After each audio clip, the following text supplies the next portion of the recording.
Hello guys, my name is Nash. Welcome to Thursday Tales of Terror, TTT. Today's case is from a country I've not covered before. It's a case from Spain. It involved cannibalism and I don't think I covered this topic extensively.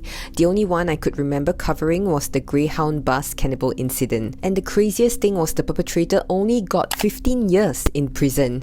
And even crazier was that apparently his victim is his very own mother. He killed her and ate her remains.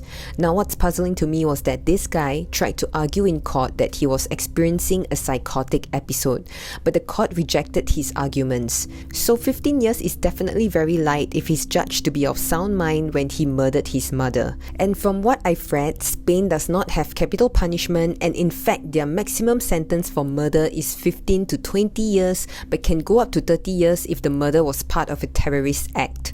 We learn something new every day. Alberto Sanchez Gomez was 28 years old when he was arrested in 2019. If you type his full name, there are several of his selfies that can be found online. And in all honesty, he looked pretty normal, or at least he doesn't look like someone who would eat his mother. According to sources, his previous occupation was a waiter, but in 2019, he became unemployed. He would spend most of his time at home. After an argument with his 68-year-old mother, whose name was Maria, he got upset and strangled her from behind. He then cut up her body using a carpenter's saw and 2 kitchen knives. It was a very brutal dismemberment because he cut her into more than 1,000 pieces. He placed her heart, hands and head on his mother's bed. I don't know why. Some of the other pieces were put into Tupperwares and stored in the fridge, and others were thrown into the trash inside plastic bags. Over the next 15 days, he ate some of her remains. He cooked and ate it, and he even tried to eat it raw. He even shared them with his pet dog. His reason for eating his mother, little by little, was so that he could get rid of evidence. About a month later, Maria's friends began to feel that something was off. They hadn't seen her for over a month. When they tried calling her, nobody picked up the phone. They started to worry and wondered if she was having any health problems, but most of all, they were kind of worried for her safety. Eventually, one of her friends thought that it would be best to just call the police instead of just waiting around. On the 21st of February 2019, police officers decided to pay a visit to Maria's home. They knocked on the door and Alberto, Maria's son, opened the door, but he didn't open it fully. He just opened it slightly with the door chain still intact. After repeated requests by the police to open the door properly, he had no choice but to remove the chain and open it. As soon as the door opened fully, there was a strong stench coming out from the apartment. Alberto started running to the end of the hallway and the police chased after him. "Why did you run? Where is Maria?" the police asked. Under the pressure of the police, Alberto told them that she was dead and inside the house. The police went to the room Alberto pointed to and found Maria's remains. Not only that, they went to the kitchen as well and they saw large and small Tupperwares that were filled with human flesh. And the most chilling part was that Alberto was very calm. The police officers didn't see any emotions of any kind. He didn't look scared, he didn't look remorseful or guilty. He was just cold and calm. In fact, this wasn't Alberto's first brush with the police. He was reported before for abusing his mother verbally and physically, and a restraining order was filed. And apparently, he had also violated that restraining order. So in total, he was arrested about 12 times previously. The police on many occasions had made trips down to try and reconcile them. And everyone knows that the mother and son didn't have a very good relationship, but no one would expect him to be this cruel. The police then took him back to the police station where Alberto confessed to murdering his mother. The officers were surprised by how nonchalantly he was in describing what had happened, as if it was a casual conversation. And many times he told the police officers that he was worried about his pet dog. When they asked him what was the reason for killing his mother, all he said was, "Because she made my life impossible." It was difficult for Alberto to have a stable job because his daily life revolved around drinking and smoking pot, and that really affected him as a person. Eventually, securing a job was too difficult for him and soon he became unemployed. He would spend most of his days at home drinking, sleeping and smoking marijuana. At times, he would get verbally and physically abusive towards his own mother. He would beat and kick her when he felt like it.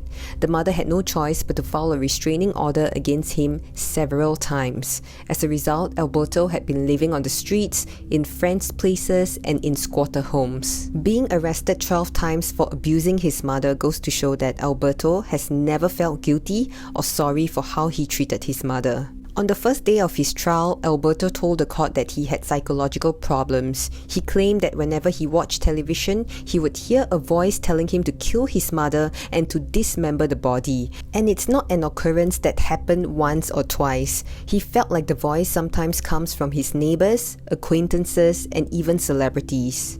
He also felt that whatever happened was because of God's will, and later on he would say that he had no recollection or memory as to what happened. He had no memory of the murder and did not remember how he ate his mother's body for 2 weeks. With his statements being contradictory, people were wondering if he was mentally stable. In fact, Alberto did have a long history of mental illness. His brother testified that Alberto had been using drugs and alcohol since he was 13.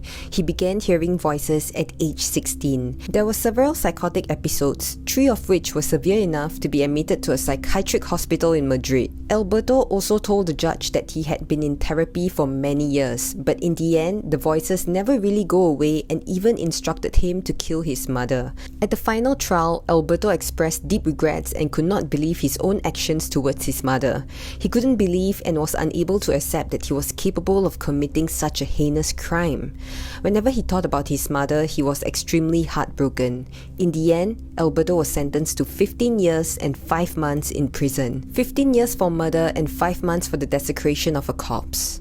And since we are on the topic of cannibalism, I actually chanced upon another bizarre story. Around August 2017, there was a native doctor by the name of Nino Umbata. He walked into a police station in KwaZulu-Natal province in South Africa carrying a school bag. He approached the officers and asked them for help. "Please help me, I'm tired of eating human flesh." At first, no one believed him. They thought he was insane while others thought he was cracking a sick joke. But he kept going on and he told them that he was forced to eat those human flesh. At one point, he realized that nobody was going to believe him, so he took out a fresh human hand from his bag. And then slowly, he took out a fresh human leg and he placed them on the police desk. The police officer then called his colleague to come over and witness what he was seeing. Both of them still did not believe that those could actually be real human body parts. They thought it was from a doll. Not until Nino took out a handkerchief that was stained with blood that had a horrible stench. The handkerchief was filled with tiny decomposing human pieces and it was still dripping blood. It was then that they knew this man was indeed telling the truth. Immediately, they placed him under arrest for suspected murder. After the arrest, he volunteered to take them to his house and it was absolutely horrifying. They could even smell the decomposing human remains from a distance. The officers began searching around and they saw many different body parts. I followed the accused into the room where he retrieved a small dish. Inside, I saw something shaped like an ear and what appeared to be jaws. He then picked up another bucket that appeared to have intestines in it. In one of the pots, they also found about 7 to 8 different human ears, skulls, bones, and other body parts. It was then that Nino revealed he had accomplices. He named 3 other people and immediately they were arrested. One of the men who got arrested was actually a popular meat seller. So once the news got out, the people in the community were so horrified. Could they have been buying human meat all along? Could they have been eating human meat? However, several sources claim that the community had willingly eaten human flesh before. According to reports, these people would dig up graves of their loved ones a few days after they were buried, eat them, and hand the bones to Nino so he could perform rituals of protection.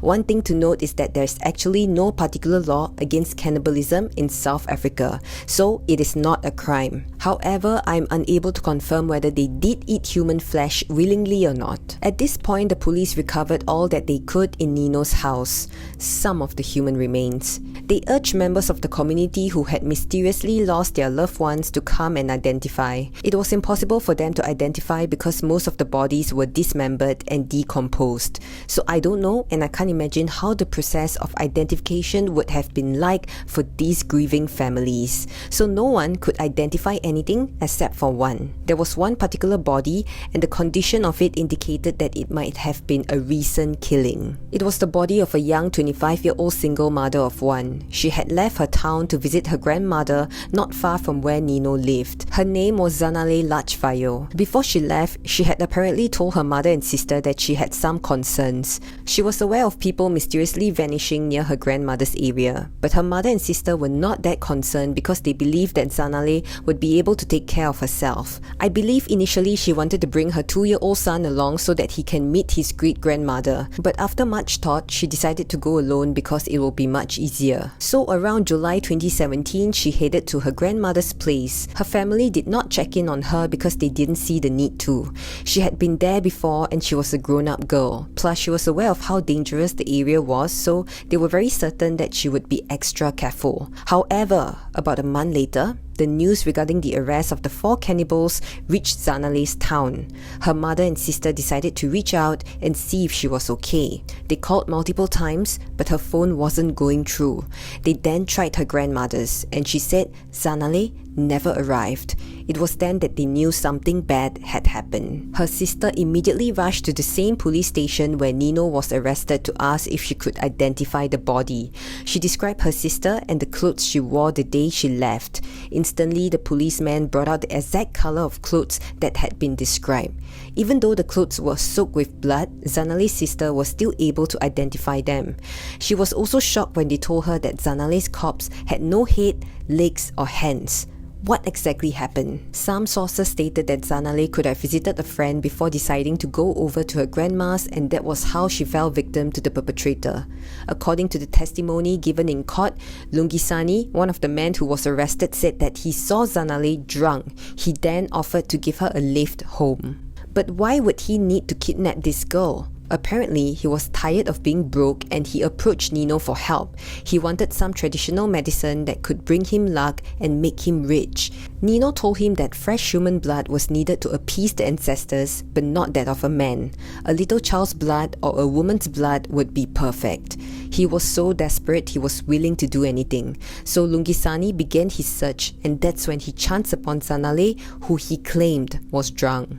So at Nino's house, they began to dismember Zanale's body, removing her head, hands and legs. Then Nino told Lungisani to eat some of Zanale's flesh because that was part of the getting rich ritual. After that, they took her torso and dug a hole where they placed the torso inside and covered it with huge rocks. The rocks were so huge that the authorities needed machines to remove them. Nino and Lungisani admitted that they were waiting for the body to attract maggots. Apparently, maggots collect money for them. But along the way, Nino just got tired of everything. He got tired of killing and eating human flesh and decided to turn himself in. Maybe a part of him felt guilty and knew that it was wrong. They were tried in court and were found guilty of murder and given life imprisonment. What about the others that were arrested? They were said to be just accomplices, but I'm not sure in what way. This is because Nino and Lungisani were the ones that did all the killing and dismembering. The others, they could have possibly taken part in previous killings, but you have to understand that no cases were brought up against them. There wasn't anybody charging them. So this particular court case was for the killing of Zanale and not for the killing of all the other bodies that the authorities had found. So the entire cannibalism case was basically just the Zanale case. So it's very unfortunate for the other victims who could not be identified. If you guys remember, when Nino first came into the police station, he said he was forced into eating human flesh. Now this makes me wonder, was he hearing voices too? Was he mentally unsound? What do you guys think? And that's all I have for today's cannibalism topic. I hope you learned something from the 2 cases that I've shared today, and let me know down in the comments below if you know of any other crazy cannibalism cases. As always, stay safe and I hope to see you guys again on Thursdays. Bye!